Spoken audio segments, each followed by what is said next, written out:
so much of gravitas and respect to this occasion, and from the entire startup ecosystem, all our love and support for the courage, encouragement that you've given us all through this time. So thank you so very much for being with us here today.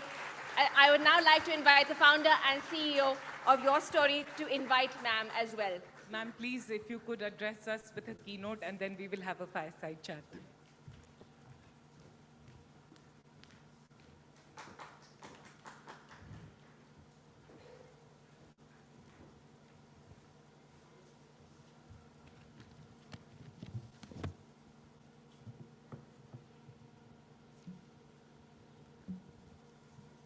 Good afternoon. I'm just taking a bit of a time. First, of course, to absorb the energy in this room. It's so overwhelming and it's all over.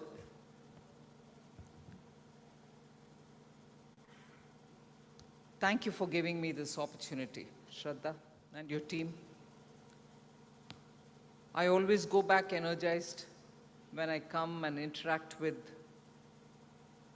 the startups, the groups which you engage very much in, conversation and so on.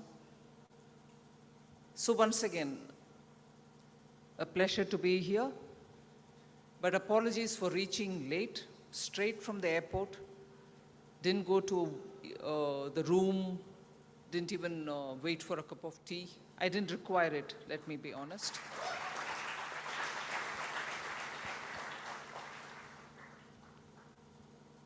13th edition of TechSpark. I must congratulate the Your Story team. Starting it much before 2014,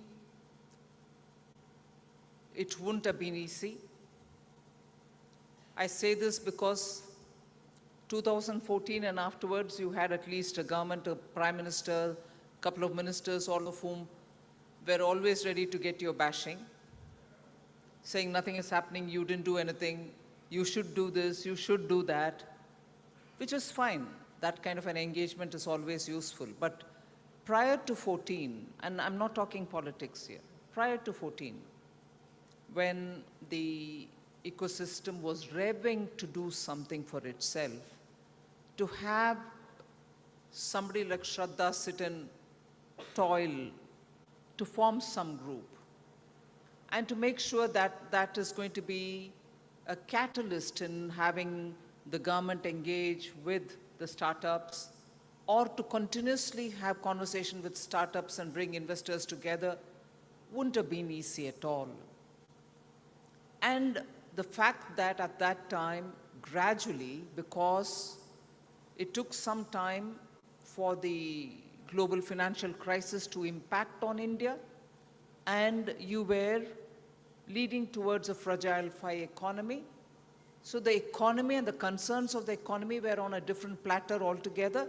So engaging with investors or multinationals and giving that necessary conversational platform for startups at that time would have had different priorities. So post 2014, when the government and Prime Minister himself has constantly been engaging with you all, it's a different story. But therefore, all appreciations for Your Story, which has kept itself on the roll since when it formed, and today having the 13th edition of the TechSpark is not a mean achievement, so congratulations.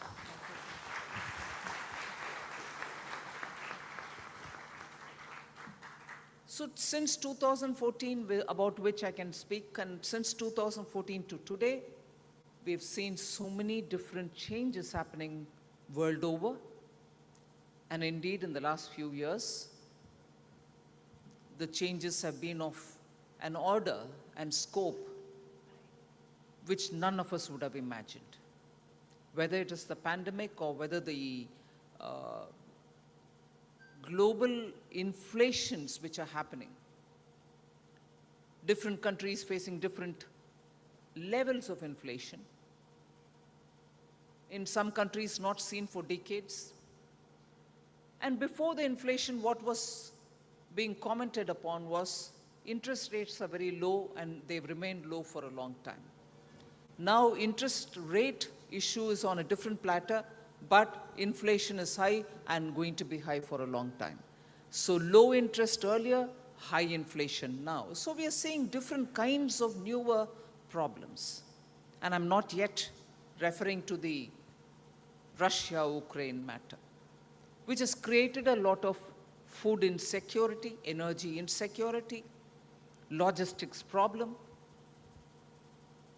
and a situation where it's no longer affecting only the nearer geographical jurisdictions. It's affecting everything, anywhere, in any part of the world. Value chains are disrupted, logistics is disrupted, food chains are not working any longer. Even further, fertilizer transportation is becoming an issue. So you're really not sure. Economies which have great agricultural base and which require this constant good supply of fertilizers are sitting and watching, saying we can produce more if only we have uninterrupted supply of fertilizers. So the reason why I'm putting all this across into, as though I'm putting into a dump, into a basket full of everything throw into it, is to tell you how complex, how unexpected, how in its scope intense each one of these issues are. If this is the development in the last few years, and this is what we have to now look up to handling, look up to handling them, look up to facing the challenge, and making sure that India, having moved from that fragile 5 in 2013-14 to the 5th largest economy today,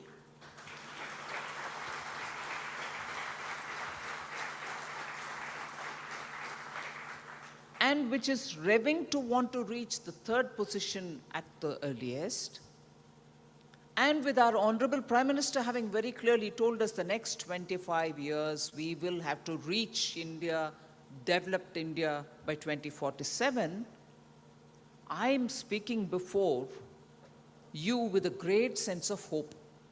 And why do I say that? Not because the economy has somehow reached that position, but I'm looking at an India where half the population is less than 25 years, where between the ages of 20 to 40, you have about 700 million people. And the large layer of population is aspirational. They have money, they have only such money which they can absolutely value. They're not high net worth individuals, but who also have the purchasing power, who by now have seen how the world has organized itself in different parts of the world. Different countries have organized themselves in different parts of the world, and therefore know that India can also organize itself with a citizen-centric mind, and making sure that citizen-centric reorganization of the society would mean better civic facilities, better networking facilities, better fundamental infrastructure, better healthcare, better education, better skill. Now, if that has got to be achieved for the less than 25 today, the solutions will have to also come from you. And why do I say that? There's no more patience for creating bridges. Like, for instance, I build let us say, a flyover in a city. Like the old-fashioned way, we would give the tender and then say, put a board there saying, contract has been given to so-and-so, it is going to take time to finish 2030. We are being honest about saying it's going to take 2030. In the meanwhile, 3 times cost escalations happen, and you know how that system has left India. But today, in situ solutions are the ones which are going to happen, and for which technology-driven innovators are the ones who we need. Technology-driven innovators who are going to look at local solutions, and local solutions which can have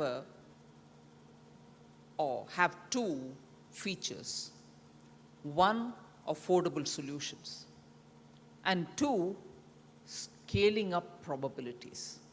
Unless your solutions are going to be scalable, and unless your solutions are going to be cost effective, that typical thing about India innovation is not going to be there. And unless that feature is maintained in being cost effective and also in being sure that it can be scaled up, we really cannot achieve as much as we aspire for. I don't know if I'm wrong in quoting this example. There was a time when Mangalyaan, we were 99.9% successful. It was going to land, and all of us kept watching it. But never mind, I'm sure we are coming up again with it. Costed us far lesser than, I was told, making of Slumdog Millionaire. So Mangalyaan could cost far lesser than a Hollywood film, speaks millions about what India's innovation capabilities are. Frugality in innovation. Frontier technologies don't frighten us in terms of cost. In terms of knowledge, it doesn't ever frighten us. So, frugality of innovation, scalability. So, in situ solutions should also be scalable. And that is where today in your tech spark, I'd like to remind that Honorable Prime Minister and also many of us already have spoken about it, that this coming decade is going to be a techade. Technology is what is going to drive us. And in technology, it's not just going to be looking at some fundamental things which you're going to change, but you're going to be able to do some things using several of those which are yet not available for many of the parts of the world. Digital skeletal network which is available in India is not available elsewhere. Digital fundamental infrastructure, and in that, even without waiting to build up a case, in India, digital fundamental infrastructure is created with government and created for it to be a public good rather than cost it. And when I say public good, it's available for you, it's available for me, it's available for anyone who wants to use it, and the cost is borne by the government for the fundamental bare skeletal structure over which the private or the public or the joint public-private partnership can all lay their own superstructures. That kind of government coming out and creating a public good, a digital public good, with a futuristic approach that each one of you all can do your own sandbox exercises. Try it. And the regulators are willing to have that sandbox exercise scaled up. This is not available in many of the countries. And therefore, when we say techade, we are not talking off the cuff. We are not talking without substance. And continuously ramping up that fundamental public good in the form of a digital foundation. If I have to put it simply, it is actually the foundation which is 1 billion identity, 1 billion mobile connectivity, and 1 billion of financial inclusion, all of which has given the first three, basis or the lintels on which you have the basis on which other things have got built up. So whether it is the India stack or whether it is the open network for digital commerce or the OSEN as you would call it, these are all getting built up on the top. And it is getting built up because we know there is ramping up capacity and immediate application requirements. So that is why the digital application which started off now has extended itself into digital commerce, into education, into banking, into healthcare, into insurance, into currency. So the rapidity with which each one of you all are looking at how to exploit that common public good is making India absolutely nimble in the digital world. We are becoming so nimble that we know here is an opportunity, I can work on it and I can show you a product. And that is where, like for instance, today,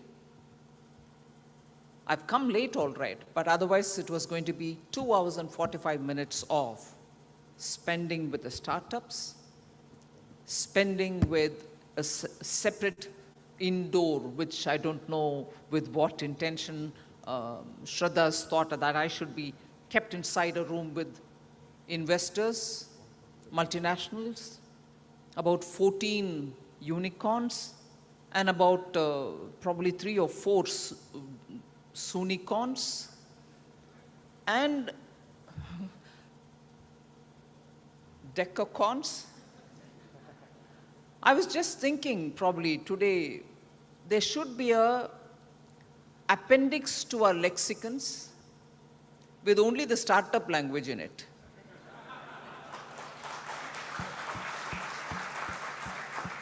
And many of our friends who are observers of Indian economy are now catching up with these, new terminology which is coming in, and there might be a time when we will be told, hey, stop all these jargons, get talking to normal language, which you probably, keying as you are Vasily, would say, these are jaded old-time dinosaurs. World is different. It's our world now, our language now, our terminology now, and so on. So that's the spirit of India today, with the startups setting forth the agenda.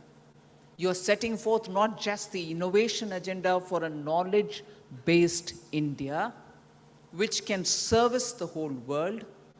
If manufacturing industries will have to grow, they will have to grow over the basis that they've created for themselves over a couple of generations. Whereas you are setting the base, setting the language, the terminology, and also setting the future course. So I literally would want to say, I envy you. I envy you. What a generation. You're setting the terminology. You're setting what has to be done for the future 25 years. You're making people speak that you're the persons who are carrying technology forward for India, so this decade is going to be determined by you. Fantastic. So in a way, prior to 1947, if they were, let us say, 2 decades of youngsters who were all saying, we are fighting for India, we'll get the independence. And they were the Yuva freedom fighters. Today I see a Yuva economic freedom fighters in you. Because you are the ones who are going to get that, economic muscle, prowess, that actual engine of power that India is now not moving on steam engines, no more locomotives. You're bringing an aerospace engine into India's economy so that it can just take off with that kind of a speed. So Thank you for that energy. Thank you for that kind of a spirit. And thank you for taking forward the dreams of 1 million Indians. So that's what we are addressing now.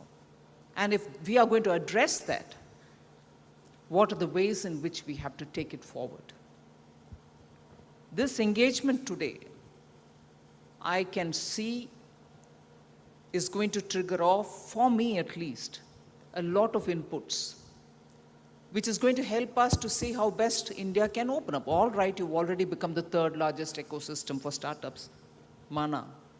I've taken cognizance of it.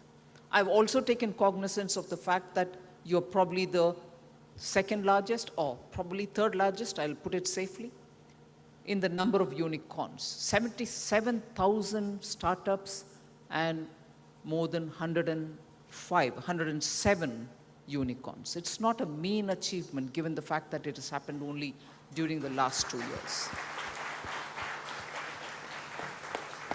And it's not a mean achievement at all given the fact that it has happened during the COVID years. Again, on the 2 facts which are very critical for India's startups. Your innovation has to be cost effective, which you are by nature, and that it has to be scaled up. One other example which I put before you. Inherently, India is a cost conscious country. Rotavirus costed $60 in the US, whereas what we did it for is just $1. Rotavirus vaccine. So these are things which have gone into the sciences, into the labs, into the kind of disruptions which are happening in engineering colleges, whether it is in tier 2, whether it is in tier 3, and so on. Inherently, you're cost conscious. And the government from its side is making sure money is not going to be a matter of concern.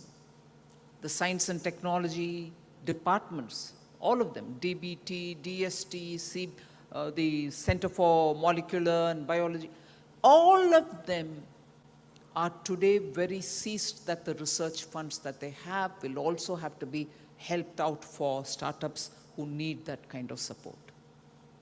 So money from the government side is now getting aggregated repeatedly for every year so that it benefits those who are waiting to be supported, benefits those startups which are waiting to be supported. So I would think that this is the time when startups in India, whilst equally worrying about sources of financing, looking at who is going to be able to get you that platform which can bring you all together, we'll also have to look out for areas where you have to spread. I've periodically engaged with the fintech-related startups. But I've also desired that I get opportunity to interact with those startups which are in other areas of activities. I had come to Raichur University recently to make sure that we are able to throw a challenge and invite startups to come and take up the challenge, give solutions for promotion of millets in India. Because next year is going to be the International Year of Millets as declared by the UN. And sitting as we are in Bengaluru in Karnataka, Karnataka has a very big area cultivating millets, value addition, marketing, packaging, all of them need solutions. So in a way, not just fintech, where you have immensely contributed and are continuing to contribute, not just in solutions where aggregations would bring in cost-effective answers, but also into newer areas of the way in which we run our businesses, shop floor management for the huge manufacturing companies, logistics. India is still looking at opportunities for bettering its transportation. The time that a product leaving the factory gate takes to reach the seaport from where it has to find its market outside. Unbelievable time is spent, which is not economical at all. Even there we need solutions, not just the roads, not just the flyovers, but how do we cut that with efficient management? Efficient, spoken wheel kind of an approach. It's come here, but then how is it going there? Where is it getting locked in? These are areas which will immediately take us to scale it up. And that's where many of your startup interests have waited for a logistics policy, a startup policy which was announced earlier, kept ramped up. But logistics is an area in which I'd like to see all. So India's multimodal approach to logistics cannot serve its purpose if startups are not looking that side. You are the ones to give solution. Similar would be the situation of storage and preservation. Not just by telling me a thermostat which will take care of management of the temperature, but many more things. The materials which are so required for advanced chemistry are also required for basic storage of, let's say, perishable goods. Different types of perishable goods. Some in which the moisture will have to be retained, some in which the moisture should not be retained. There are so many different things. I don't need to give you ideas, but as much as we find interest in the low orbit satellites, as much we find interest in making sure that the financial transactions globally, where country to country there is interoperable system, where systems talk to each other so that cross-border funding can be effectively carried out without too much of a leveraging on the costs of transfer. There are so many different areas in which India needs innovation. We have, of course, tried to make sure that the IPR system is made easy, is made friendly. Registrations, getting the certification, cost of filing for a patent are all being addressed.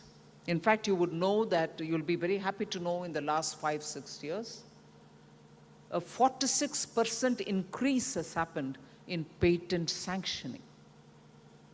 That's going to make a big difference to you. Women patent applicants are being extraordinarily given support. The cost for startups for registering for a patent has been brought down drastically. I hope you're all aware and you're taking benefits of these kind of schemes which governments have brought in. Both the center and subsequently some of the state governments have also brought in these. Yesterday, for instance, when I was engaging with the US Treasury Secretary, Janet Yellen, the Secretary of Economic Affairs in my ministry gave a presentation on how India's digital prowess is serving financial inclusion and inclusion in general. And that presentation covered all aspects, not just opening of Jan Dhan account and the DBT transfers and how that has actually made a difference to Government of India in terms of plugging the loopholes. The presentation spoke about CoWIN. The presentation also spoke about how the national NCPI payment portals are all working, and how today, sooner you're going to have Singapore and UAE also benefiting from it, and Indians living there benefiting from it. So that presentation was, and I'm using this word, not the Treasury Secretary, but it was an eye-opener for them. They were simply surprised that India could do with digital tools and do it at a scale for India. Whether it is COVID, where vaccination-related information was all available in your handheld instrument, a phone, and whether the DBT came off handy to reach that last individual, the poorest of the poor, could receive directly from Delhi with the Prime Minister pressing a button, his account had the money. And if, in case he was not in a position to reach the bank to draw that money, human intervention comes at the last mile, a bank mitra would go to his house and deliver the cash. And entries were made there itself. And these kind of things were all explained.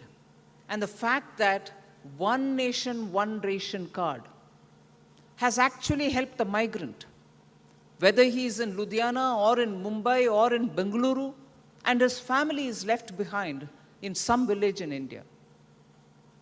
Both can draw ration from that one digital identity which he possesses. He can draw a portion of the ration and the rest of it can be drawn by the family. Is digitally enabled, fantastic tool with the inclusion principle. All this was explained. All this was explained, and I'm not reading their mind. Seated next to me at the lunch table, Secretary did say that it is really remarkable that India has achieved this. And that kind of an achievement, and I'm saying this, that kind of an achievement is not possible but for your participation. Just remarkable. Now, it can't be left at that. You have a larger agenda for the Amrit Kal. The larger agenda for the Amrit Kal is now just don't stop at this. Inclusion now has to be at a different level, a layer more. One layer more, two layer more. Digital university that PM spoke about. Digital banking that PM spoke about. Digitally provided hospitals that all of us want so that we are able to benefit from better health facilities for our own people. Today, Ayushman Bharat is a 5 lakh insurance for a family which can go to a hospital and get treatment. So what, you would say. But the point about that is that treatment is going to be available for him in a paperless fashion. He doesn't have to fill his name, address, village, what is his ailment, none of it. Digitally, his medical record is being provided, and also he doesn't have to show his identity, or he doesn't have to do the paperwork, but he doesn't have to pay in cash either. Would you think it was possible in India even 20, 30 years ago? You go anywhere, there are empaneled hospitals, get your treatment under Ayushman Bharat, no paperwork, no cash payment. I think it is just that which is a classic example of what you can do for inclusion using technology. Now, on a different scale and on a different purpose, Finance Ministry in India has benefited immensely. And how does it benefit immensely? The faceless system of assessing a taxpayer, a faceless way in which you could engage with him without that random one-off official. And I'm being careful here. Random one-off official who could be a black sheep in the system seeking rent out of that transaction, claiming that, oh, you have not complied with the law, so none of that is now possible because of technology. So assessment is, actually India deserves to be appreciated for that. No rent seeking anymore because of technology. So assessment is done using technology. engagement post-assessment where you have a problem, you say, no, this is not right assessment, I have a quarrel with you. You can quarrel using emails or any other mode of electronic communication. And post that, adjudication also happens in a faceless manner. Some officer sitting somewhere who's centrally given this message handles it, and he doesn't have to face the SSC. Or the SSC doesn't have to go and approach him. And then the verdict is given, that's the end of the story. Post that, that matter is not opened again. And that is not a mean achievement for a country. And I can say this with authority and confidence. A country in 2014 threw only this challenge at me, saying tax terrorism. Oh, you finance minister, tax terrorism. What are you going to do about it? We are harassed. Now leave me. Do any one of you all see that in any paper nowadays? Is there any question of tax terrorism anywhere? No, we can still have ways in which faceless system can be improved. But no terrorism here. So I'm giving you one or the other example to prove how India has rapidly and exhaustively, almost near exhaustively changed itself for the better. And the only magic wand there is technology.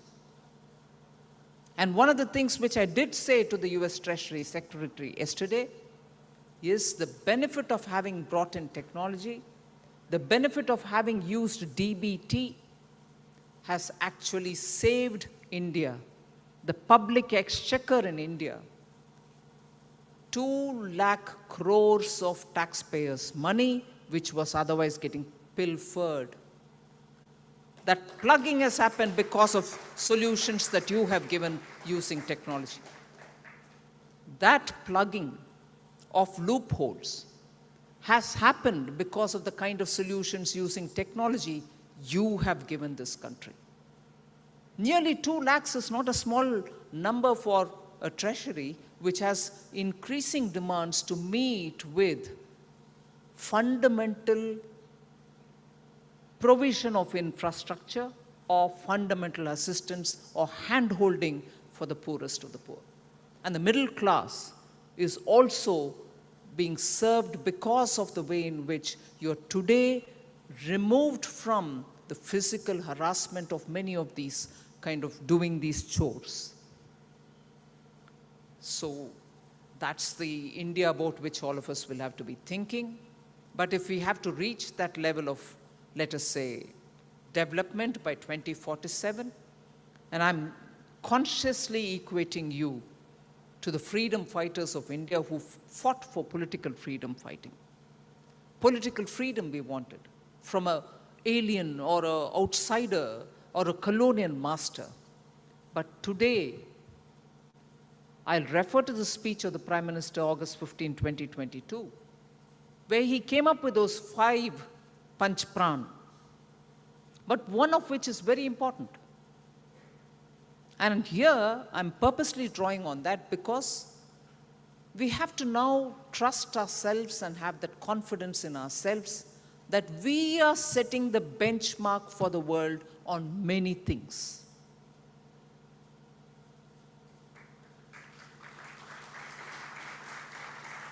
There was a time we kept repeating, and probably even today we keep repeating, global standards. I can tell you with confidence today, for all the achievements you startups have done, and for all that which is happening in this country, unabated, one or the other, solutions for problems which are really bogging the governance down, not just in India, in many other places as well. India is setting the standard. The global benchmarks have been seen being achieved in India during the pandemic, immediately after the pandemic. And that is not easy. So that today should indicate the level of confidence we should have. The scale of what India has achieved through the digital revolution, the India stack, are all not achievable elsewhere. At least till now, we have not seen it achieved elsewhere. So that is something which I think we need to capitalize on. We need to leverage that. We have set the standards. Even advanced economies could not reach its own people. Technology they didn't have in their hand to reach citizens at their doorstep. You showed the way. So India today sets standards, whether it is finding a vaccine for the COVID-19 pandemic during the pandemic, and whether today that we were able to reach every citizen who needs not just one dose, second dose, and even a booster dose. Many countries are still waiting to go and reach their citizens. So scaling up doesn't frighten us. We know how to prudentially use cost. We give solutions for our problems. We don't anymore wait for patents to come from outside. The vaccine is a classic case in that point. In space technology, we don't wait for anybody else. They are seeking our technology or assistance.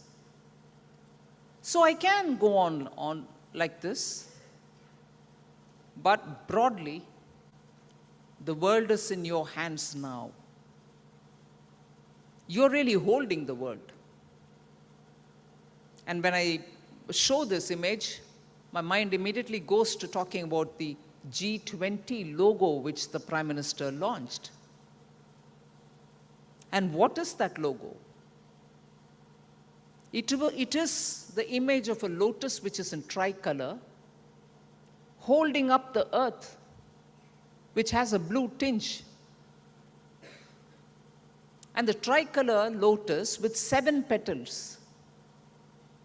7 petals denoting the 7 continents, 7 seas.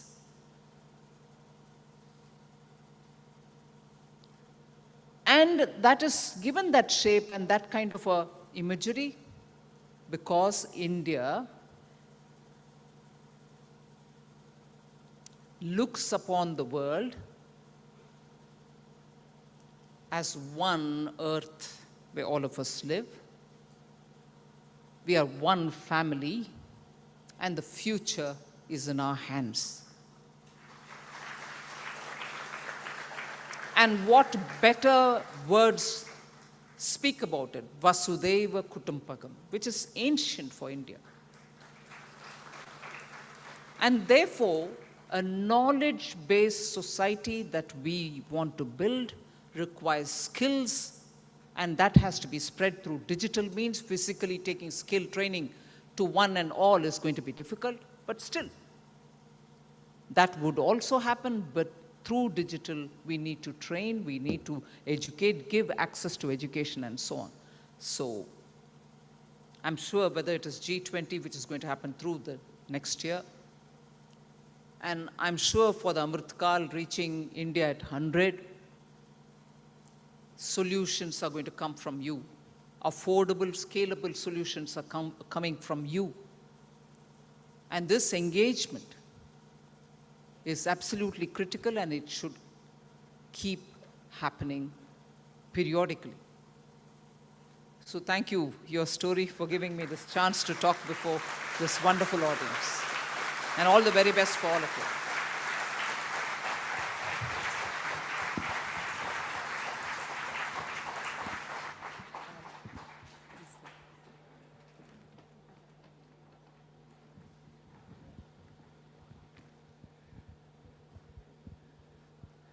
You know, ma'am, if I have to tell you this, and all of us are entrepreneurs in this room, I have to say something, it is a very emotional moment, and I want to go on record to say this. One is that, two things I want to say. One is that I had the privilege and opportunity of interacting with you a couple of times during the pandemic. And at one conversation, you had lost your voice because you hadn't slept for many, many days. And I saw the relentlessness with which you were committed. You were just standing, and to me, that was an inspiration. And second, which I want to say to everyone, that, today is a very emotional moment for me because I come, like all of us, I also come from Bihar from a very normal background. I don't have any big backing or anything like that. And to me, the biggest change this government has done, कि एक normal आदमी के औरत जो भी कहूँ उसके event में, if it is standing with entrepreneurs and if it is supporting startups, then they are walking the talk. Today she comes to this event. To me, it is the biggest thing, right? Because I'm not even an industry body or I'm nothing, right? And if this can happen, what the government is showing that it can happen to each one of us. We all can be sitting, and ma'am, it is a great honor, and I'm a huge fan of what you've done, and especially in the last few years. With that, one request I have for all of you, because I'm also very nervous, is that she had such an amazing, genuine speech and such a powerful conversation, came straight from the airport without coffee, and I just don't want to hold her longer, is that we can stand up and give a standing ovation for that speech. Yeah.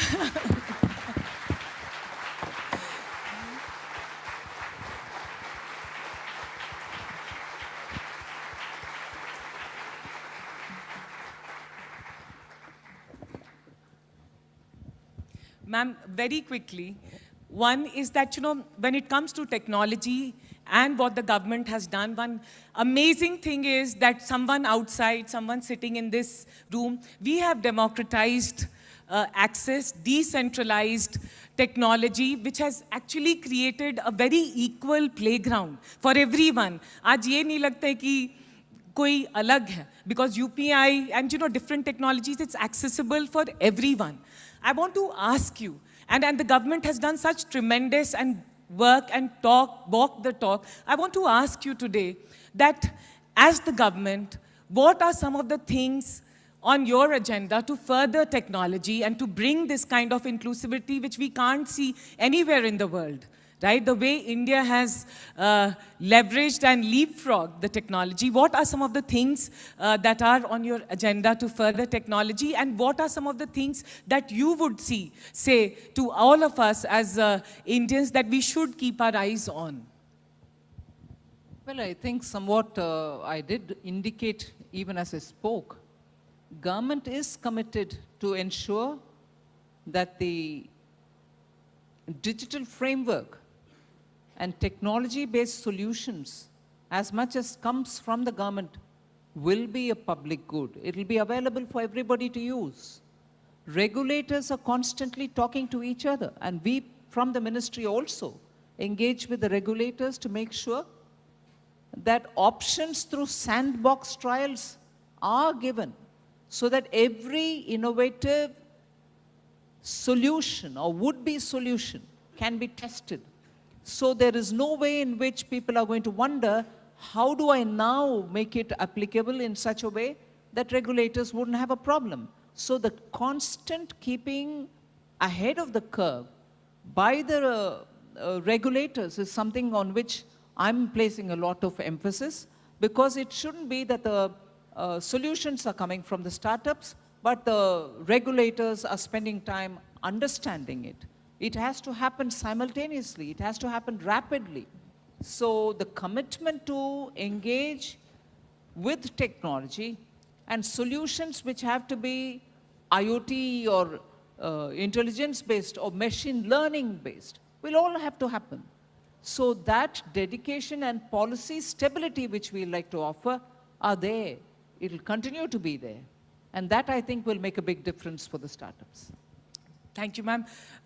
In the traditional Indian philosophy, there is this saying, Swadharma and Swabhava, which is that there are some things that you want to do for the good of everyone, and there are some things that you believe, and you want to personally do. When you, at your place, and where we are and where we have continued to, grow and stay in the last 2 years, when you have to take the decision between welfare and budgetary discipline, when you have to take, a very inclusive decision, at the same time ensure that we are, prudent and frugal, how do you go about taking those decisions? Is there any thumb rule that you follow? Not really. Yes, there is an element of balancing that you have to do. But if you're talking about fundamental necessities which have to reach every Indian, and particularly those who have been denied it for a very long time, consciously or unconsciously denied, they cannot be any more waiting. On that, I think I'm very grateful that the Prime Minister very clearly gives you that, his peace of mind in saying, how long more do you expect the fellow to wait without a toilet in his house? How long more do you expect women to be cooking with, firewood? These are the kind of things on which they cannot be any more waiting. So it's not just a question of balancing resources. It's also balancing that principle. Do you want India to wait for fundamentals? Yeah. Do you want any Indian to wait for even the basics? But equally, do you want Indians to think that every rupee paid as a tax doesn't get him anything in return because people don't value that 1 rupee? So it's a balance between these two. The value for a taxpayer's money. Use it productively so that everything can have a multiplier. Sooner you achieve the goals that you want to. That's the balance that we try to do, not because I have only 1,000 rupees, I can't give houses. No, that's not the kind of balance. Ma'am, Prime Minister this year, during the Independence Day, he called out that startups are the nation builders and they will go to define the destiny of the country. And since 2014, he was the first one to go and say, Startup India. तो अभी घर-घर में अब लोग सोचते हैं कि engineer doctor के अलावा you can become a startup is an option. I want to ask you today, what would you like to tell all the startups, and particularly what are the kind of startups that you would like us to build, and what are some of the opportunities that you would like all the young entrepreneurs in the room to think about? I don't think I have anything to say. You proved yourself in the last 2-3 years so much that now you will have to also be clear on how you want your path laid for the next 20-25 years.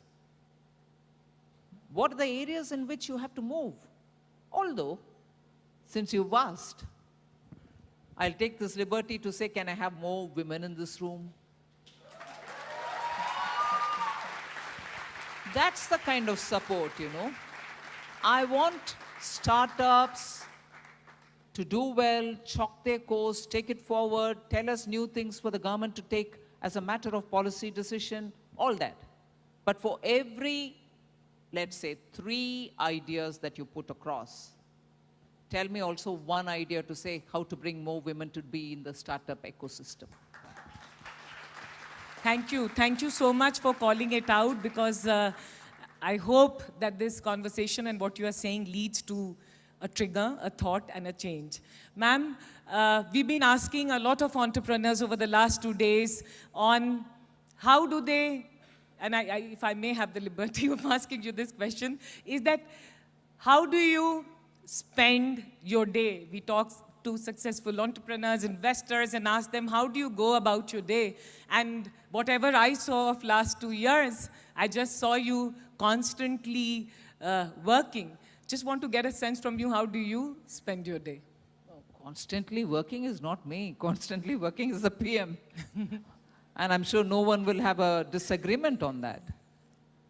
Well, I do give myself some time for myself in the sense of to listen to some music, read some book, or talk to people who can be, motivational to me, who I respect, with whom I share some kind of bond. So I do all that. Can we just ask what is that percentage of music and everything else that you do? That's probably not the same every day. It depends on the day, it depends on the intensity of work. But travel is something which I'd never, in the sense, flying is something which I never enjoyed because it's so drab, it takes a lot of time. And the routine that you have to do about, going to an airport, check in, all that used to be something which I've never enjoyed. I loved train travels because it's a lot easier on you. The demands are a lot less. You can stretch your feet, you can put up your whatever light and read. And the pace at which it goes also gives you a view through the window of the changing contours of India and all that. So train has been a very soothing experience, but I don't do much of it. So for the drab experience of flying, the big advantage is I have a good store of music, and I do plug my ear with the buds and listen to the music. And that's how I think I energize myself through the flight and get out to do meaningful things. And ma'am, I have to say on behalf of all of us, it's very, very special that you took the flight and from the airport straight came to this hall. Thank you so much. For us, for all of us in the country, and for hopefully all of us will go back and think that how do we actually not have this conversation, but look and listen to your words that we have more women in the room. It is very, very encouraging that you are here and talking to us. But 1 minute there. I don't want anyone to have a misunderstanding that probably it's India and it is only in India this happens. Just incidentally, I didn't come here to say this, but because the audience is a captive audience and I can get away by speaking things.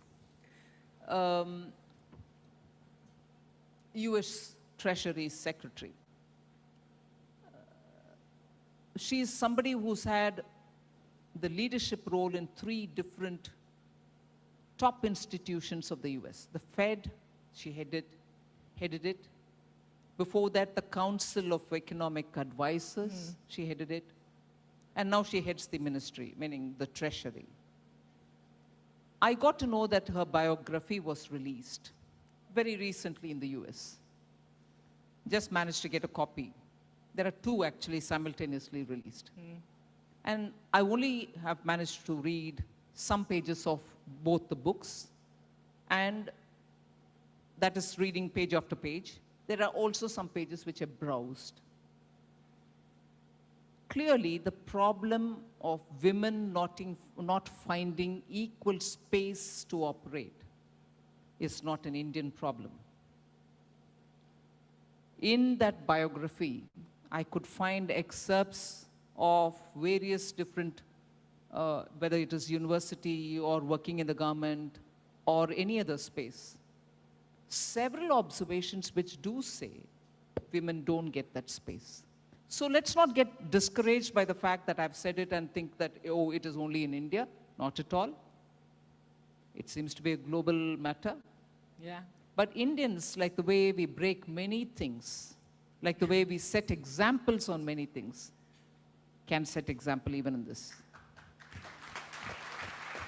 And ma'am, on behalf of everyone, I would say that you are an example to us, not just to the women, but to all of us, because you are so forthright, so candid, and so amazingly taking us. We all take pride in the number that we can say that we are the 5th largest economy in the world. And when everywhere there is crisis, we've managed to stay true and we are growing. Thank you for your leadership. Thank you so much. And I would say that ek baar fir uth jate hain. She's come all the way just for all of us. Ma'am, thank you so much. Thanks a lot.